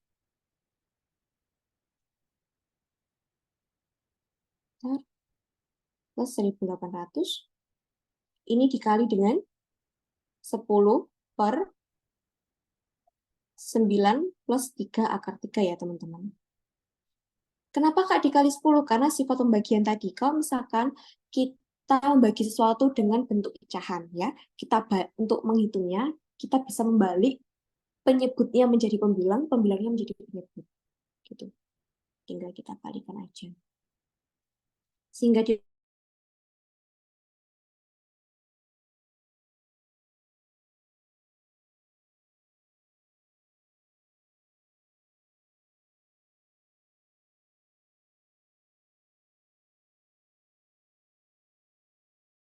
akar yang seperti ini. Kita kalikan dengan sekawannya, di mana tandanya harus diganti dengan lawannya. Kalau di sini plus, tandanya menjadi min. Ini adalah konsep basic merasionalkan ya. Jadi kalau sudah gimana Kak? Selesaikan. Jadi kita kalikan ini dengan yang di sini. Ya. 6.000 akar 3 dikali 9 sama dengan 5.000. 54.000 akar 3. Ditambah 18.000 dikali 9, hasilnya adalah 162.000. Kemudian 6.000 akar 3 dikali min 3 akar 3 itu sama dengan min berapa? Min 18.000. Akar 3 kali 3 berapa? Kali 3 ya. Kemudian plus 18.000 min 3 akar 3 sama dengan min 54.000 akar 3. Ini sama ini bisa dicoret ya teman-teman. Terus kita bagi dengan 9 kali 9, 81. 3 akar 3 dikali 9, min 27 akar 3, min 3 akar 3 dikali 9, plus 27 akar 3, plus 3 akar 3 dikali min 3 akar 3, min 9 kali 3. Ini sama ini kan sama bisa dicoret, sehingga diperoleh 108.000. Jadi diperoleh 108.000 per 81 min 27, itu adalah 54. Sama dengan 2000. Satuannya apa? Karena tadi meter per sekon, jadi satuannya adalah sekon. Jadi 2000 sekon. Sekarang kita cari berapa waktu untuk berpapasannya. Karena di sini bentuknya itu jam. Kita convert sekon ke jam. Ya. Jadi convertnya gimana, Kak? 1 jam berapa detik? 3.600. Jadi 2000 per 3.600. Coret-coret. Hasilnya 20/36. Kita sederhanakan. Jadinya apa? Kalau disederhanakan, 20 sama 36 masing-masing dibagi dengan 4. 5 di sini 9. Jadi diperoleh 5/9 jam. Gitu ya. Apakah ada pertanyaan untuk mengerjakan soal nomor 11?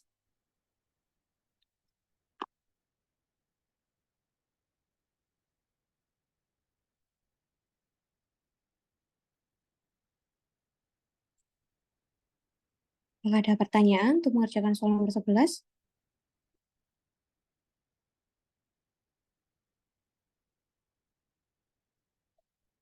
Nggak ada? Sudah cukup jelas? Maaf Kak, 54 dari mana ya tadi? Jadi 54 tadi dapatnya dari 81 dikurangi dengan 93. 93, 9 kali 3. 81 min 27. Sama dengan 54. Gitu.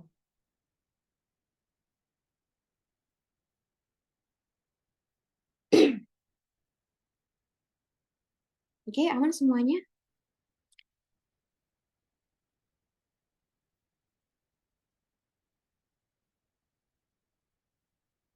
Iya, dicoret-coret habis semua.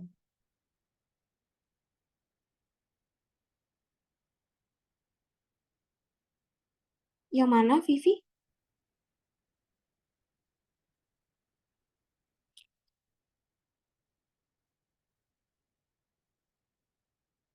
Yang dicoret-coret yang mana? Yang ini kah? Ini sama ini dicoret karena habis ya. 54.000 akar 3 dikurangi dengan 54.000 juga habis. 27 akar 3 min 27 akar 3 ditambah 27 akar 3 habis. Gitu ya. Kayaknya nggak ada masalah ya. Tinggal operasi biasa aja. Tapi yang perlu diperhatikan hati-hati dalam operasi pengaliannya. Ya. Kalau nggak ada masalah, kita move ke soal berikutnya. Soal nomor 12. Oke, nomor 12. Ini terkait peluang ya. Coba kalian cek dulu.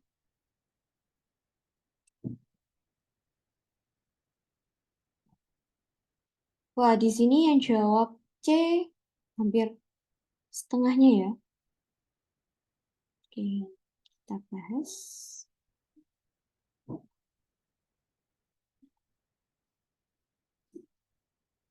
Oke, diberikan informasi dalam dunia sepak bola dikenal dengan nama penjaga gawang atau kiper yang melegenda.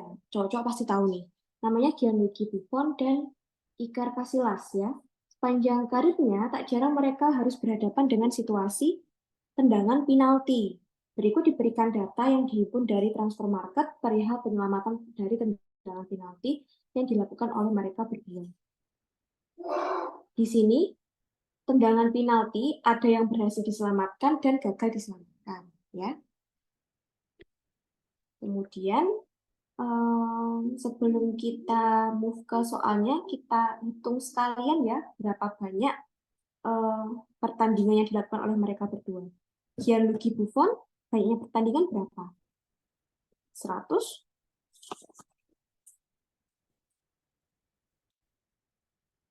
24 ya. Ini 124.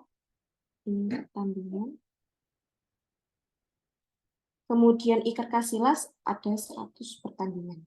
Jadi lebih banyak Gianluigi. Nomor 12 yang ditanyakan adalah berapa peluang penyerang lawan berhasil membobol gawang Iker Casillas melalui tendangan penalti. Penyerang lawan berhasil membobol gawang. Arti berhasil membobol gawang itu artinya apa? Iker Casillas berhasil menyelamatkan atau gagal menyelamatkan? Gagal ya, artinya ini gagal diselamatkan atau gagal menyelamatkan. Nah, gagal diselamatkan. Yang gagal diselamatkan oleh Iker Casillas adalah 77 pertandingan. Jadi, PA itu sama dengan NA per NS ya. NA-nya berapa kejadian yang gagal diselamatkan? 77. Total kejadiannya berapa? 23 tambah 77, 100. Jadi peluangnya 0,77. Jawabannya yang C.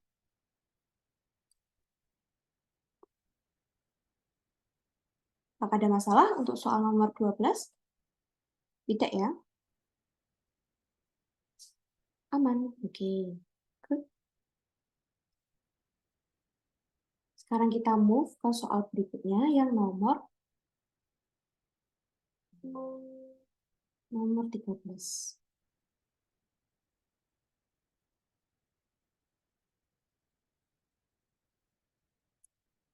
Di sini ditanyakan manakah pernyataan berikut yang tidak tepat, ya. Tanya ulangin, tadi ini totalnya 124. Lalu yang ini tadi totalnya adalah 100. Ya. Manakah pernyataan berikut yang tidak tepat? Yang A, peluang penyerang lawan gagal membobol gawang Gianluigi Buffon adalah 31,5%. Penyerang lawan gagal membobol. Gagal membobol ini sama aja dengan berhasil diselamatkan.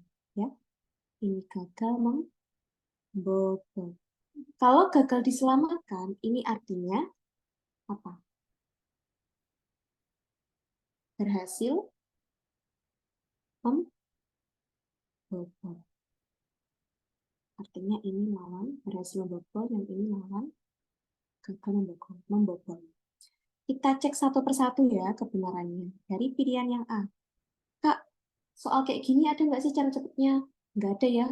Kalau penalaran matematika jarang ada cara cepatnya. Kalau misalkan kayak KPU gitu ya, kemampuan penalaran umum, pengetahuan kuantitatif, itu banyak itu cara cepet-cepetnya. Jadi emang penalaran matematika harus cek satu persatu. Tadi yang gagal membobol, kayaknya Gianluigi Buffon ya. Kita cari peluangnya. Kita cek NA-nya dulu. NA-nya berapa? 39 ya. NS-nya, total kejadiannya atau total pertandingannya 124. Jadi PA itu sama dengan NA per NS. Sama dengan 39 per 124. Sama dengan 31,5%. Sorry, 31,45%.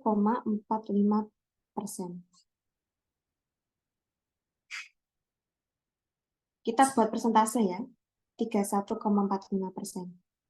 Ini lebih besar apa lebih kecil atau sama dengan 31,5? Sama besar ya, kalau misalkan kita bulatkan, jadi 31,5%. Jadi pernyataan yang A ini benar atau tepat. Yang kita cari adalah pernyataan yang tidak tepat.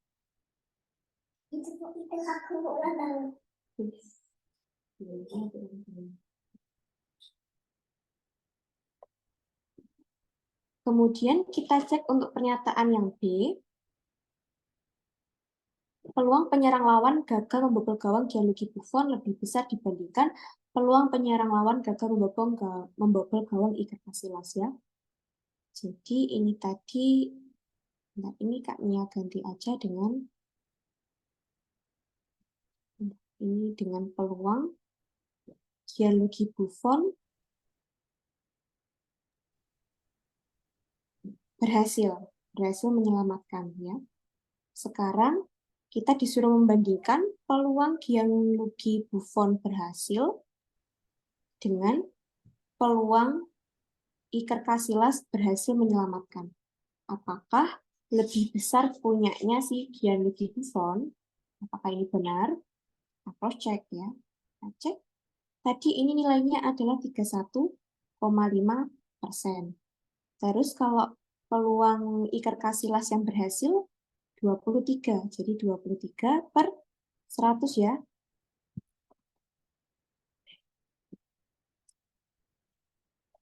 Jadi ini NA per NS sama dengan 23 per 100. Sama dengan 23%. Jadi ini benar. Pernyataan yang kedua benar.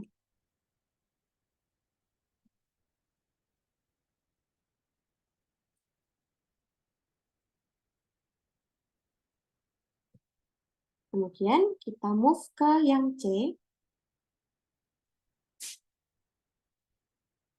Kita move untuk yang C. Peluang penyerang lawan gagal membobol gawang Iker Casillas adalah 23%. Jadi peluang lawan gagal membobol atau peluang Iker Casillas berhasil, tadi kita hitung di pernyataan sebelumnya itu ada 23%.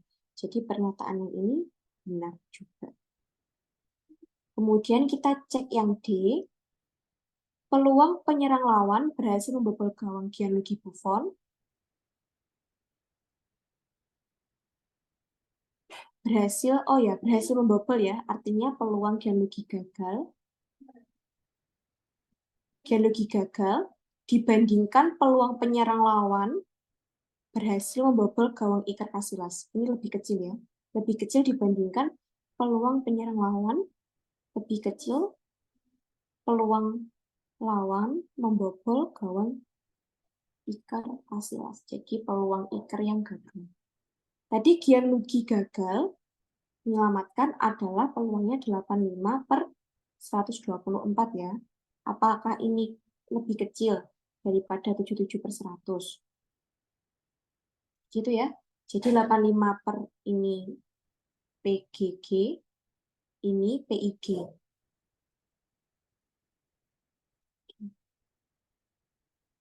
Jadi ini hasilnya 0,685, yang ini 0,77.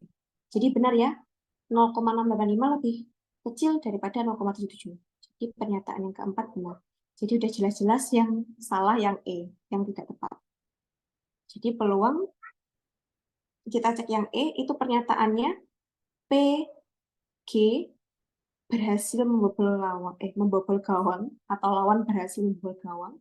Jadi peluang Gianluigi gagal menyelamatkan lebih besar. Apakah ini lebih besar daripada peluang Iker Casillas gagal? Dan ternyata ini salah. Jadi yang tidak tepat adalah yang E. Oke. Teman-teman, ini kita sampai nomor 14 ya. Sekalian deh nomor 14 sekalian. Ya. Kita maksimalkan waktu yang tersisa kurang beberapa menit lagi. Ya. Udah Kak Nia save kok. Ini. Tadi annotate ya. Oke. Lanjut aja ke nomor 14, soal yang terakhir. Perhatikan kumpulan data. B-73,5. Pernyataan mana saja yang bernilai benar berdasarkan kumpulan data tersebut. Jadi kita disuruh menentukan mana pernyataan yang benar ya dari kumpulan data ini. Tadi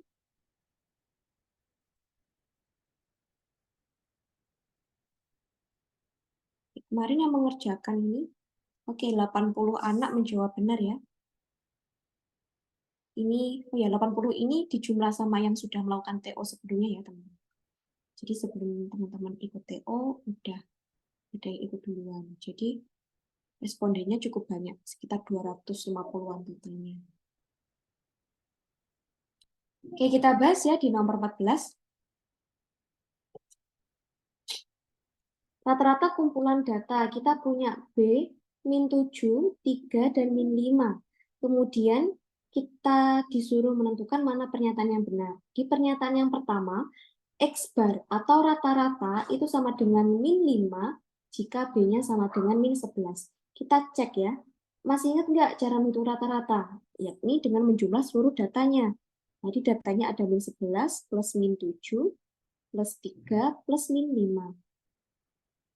Dibagi dengan banyak datanya ada berapa? Ada 4. Jadi sama dengan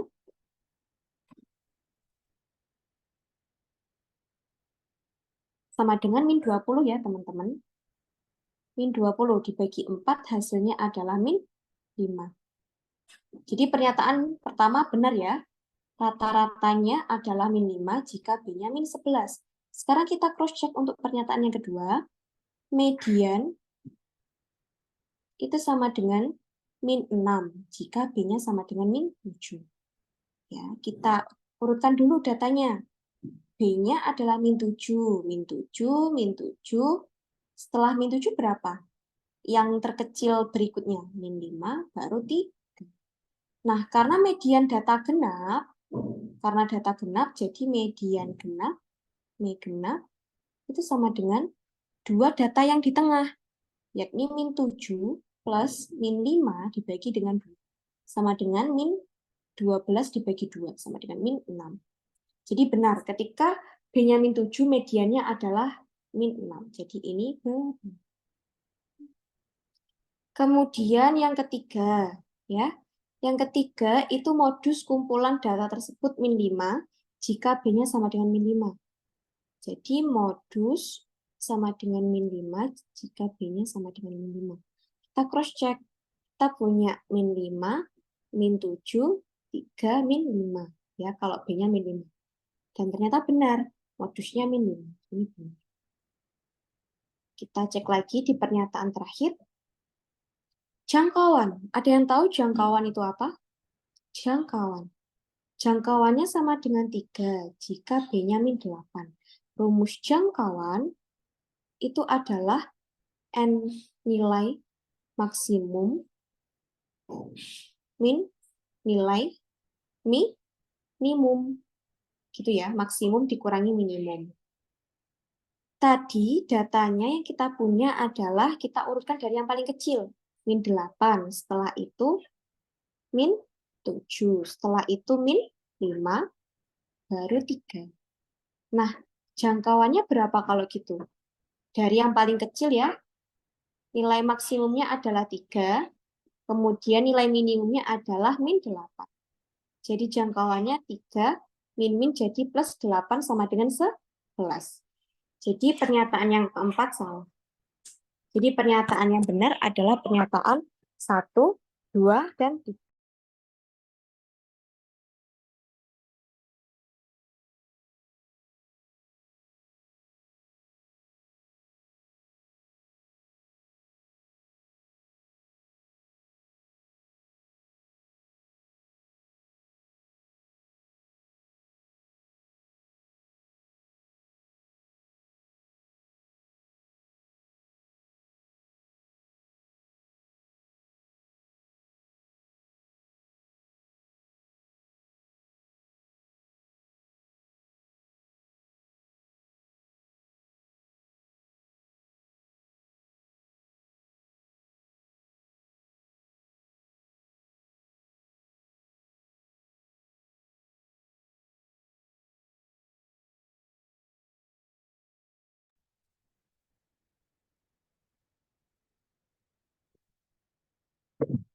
Oke, teman-teman, ada yang mau ditanyakan dari beberapa pembahasan ini tadi, dari nomor 1 sampai nomor 14?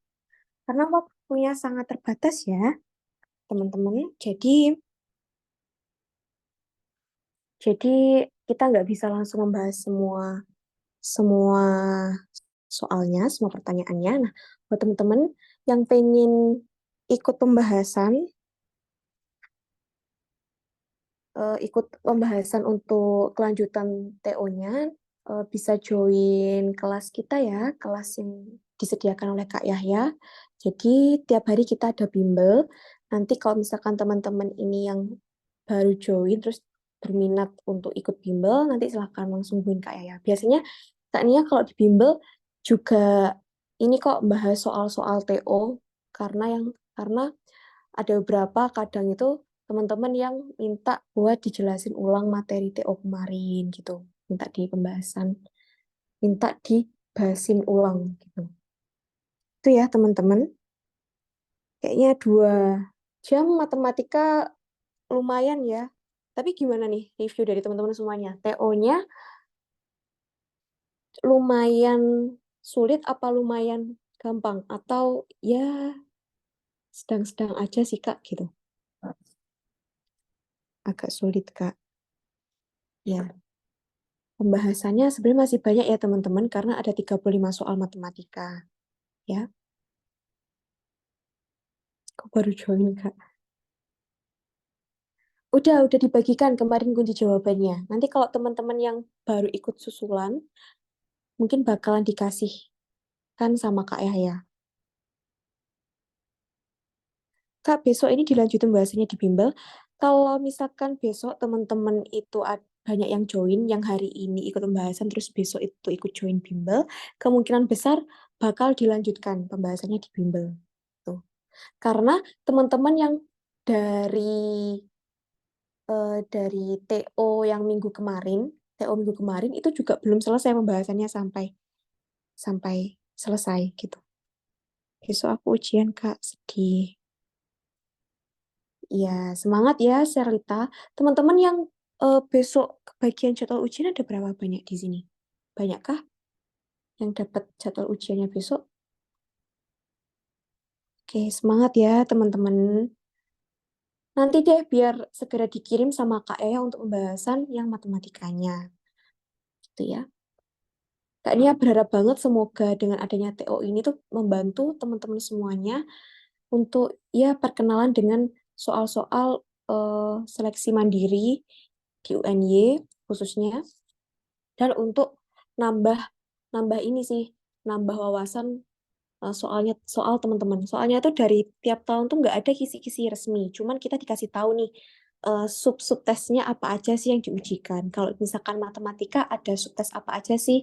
Ada aljabar, ada data dan ketidakpastian, ada eh, bangun ruang, kemudian ada yang terkait fungsi komposisi seperti ini gitu. Ya, ada kok.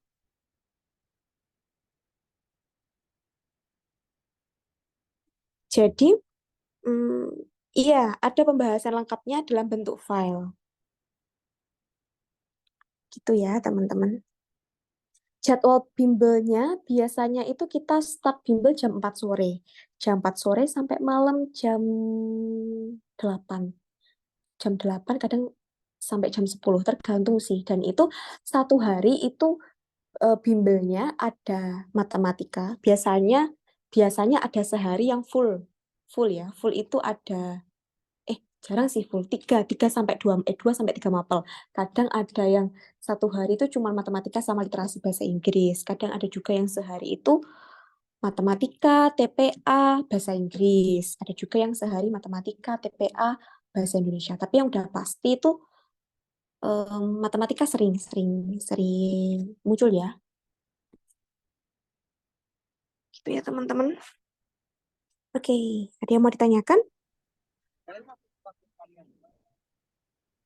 Oke, sudah Kaknya kirim Kak Yahya. Nanti tinggal Kak Halo Yahya Kak, saya di diteruskan ke luar teman-teman. di UNY ini. Wah, Kak Yahya lagi di UNY tuh teman-teman. Ya tadi lagi nganter yang survei. Nah ini di mana? Oke, Eh, ini udah selesai belum Kak pembahasannya?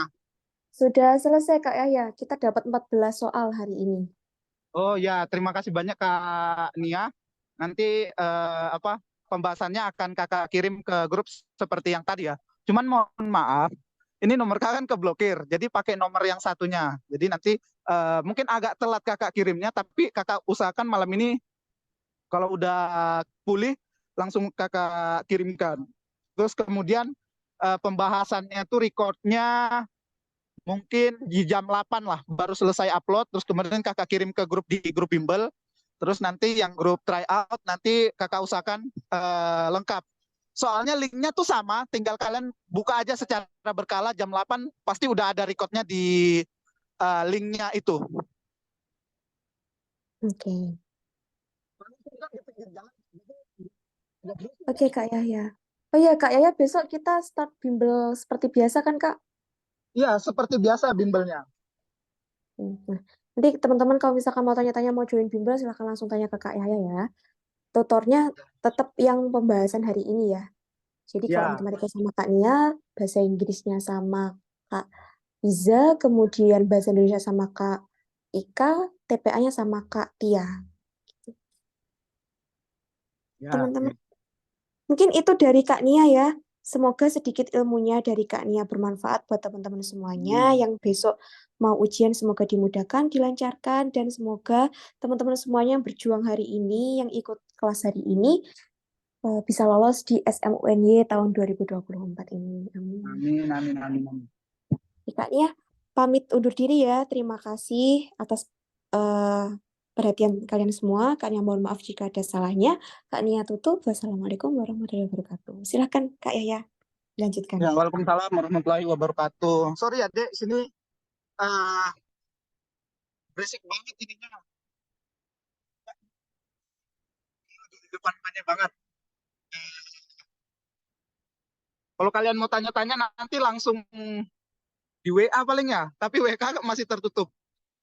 Nanti kalau udah kakak say hi di grup pakai nomor yang kakak, berarti udah bisa. Terus kemudian buat yang tes besok, pastikan berkas kalian itu semuanya